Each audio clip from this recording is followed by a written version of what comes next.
What's up, everybody? It's your boy Kev. Haven't made a video in a good while, but just sorry, I felt in the mood to make one. Woke up in the mood to make a video today, and unfortunately, I'll talk about the sorry ass New York Knicks, the 1-8 New York Knicks, the absolutely no defense playing, no concept of team ball having Knicks. Where to begin? The team is just so. I'll begin with the point guard. I'll look at that. Chris Duhon. Why is he still starting? Somebody explain to me why Chris Duhon is still starting. Why? All I want to know is why.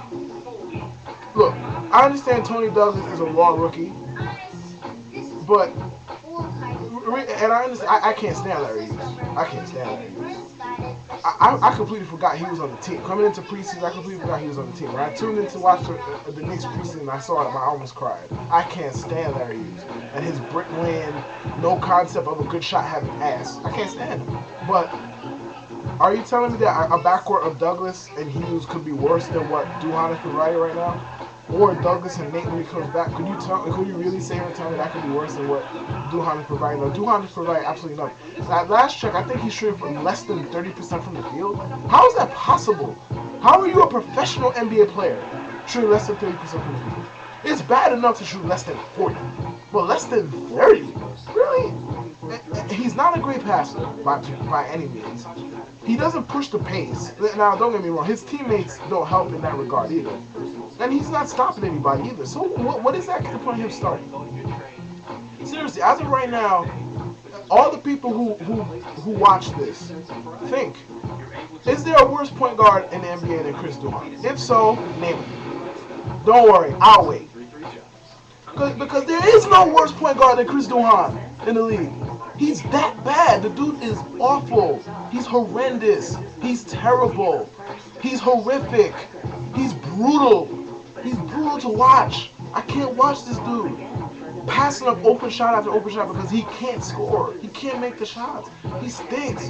Why is he still starting? Does he have incriminating photos of Mike D'Antoni somewhere? He must.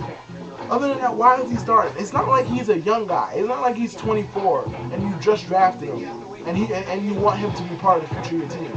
He's finished after this year. He's finished. He's done. His contract is over. He ain't coming back. He's not coming back. He's not coming back. You'll see me as a Laker fan before Chris Duhon is on the team after this year. It's a given.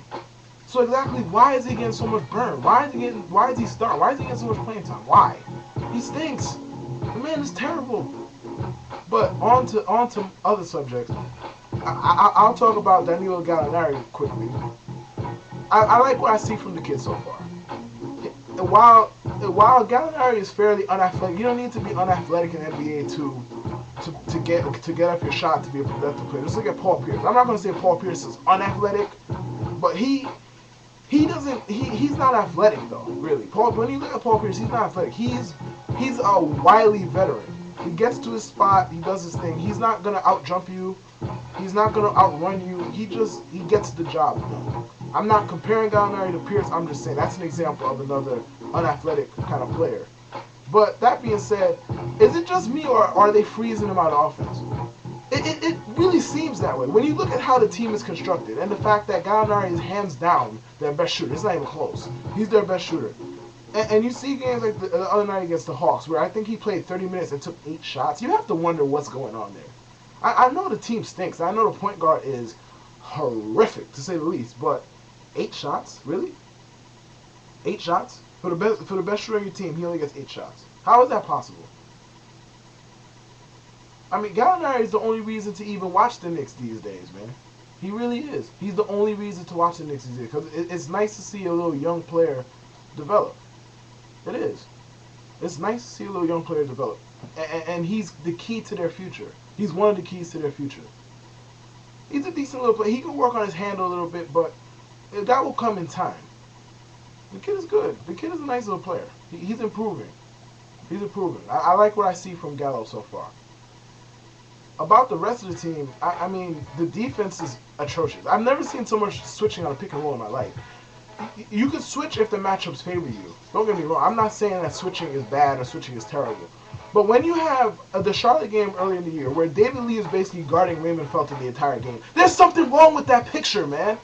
There's something wrong with that picture. It can't be that hard to fight over a screen. It can't be that hard. I'm sorry. It can't be that hard. I see other teams do it on a daily and nightly basis. Other teams fight over screens all the time. They fight over screen. They fight over screen.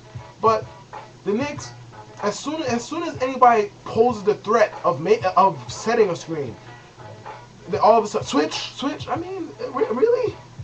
I don't want David Lee covering point guards, man. I'm sorry. I don't want David Lee cover. Mike D'Antoni is doing a terrible job right now.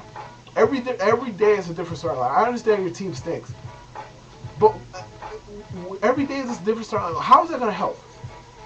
How is Chris Duhon in the starting lineup helping anything? Jared Jeffries is getting 30 minutes a game. I understand you have to try your best to trade him, but he's so bad that putting him on the floor for 25, 30 minutes a game is only hurting his trade value. He is so bad. Jared Jeffries is so bad.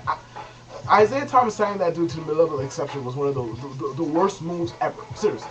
That guy is he is horrific. He's simply horrific. But hopefully things get better for 2010. God knows they can't get worse now. Anyway, that's it for me. Thanks for watching.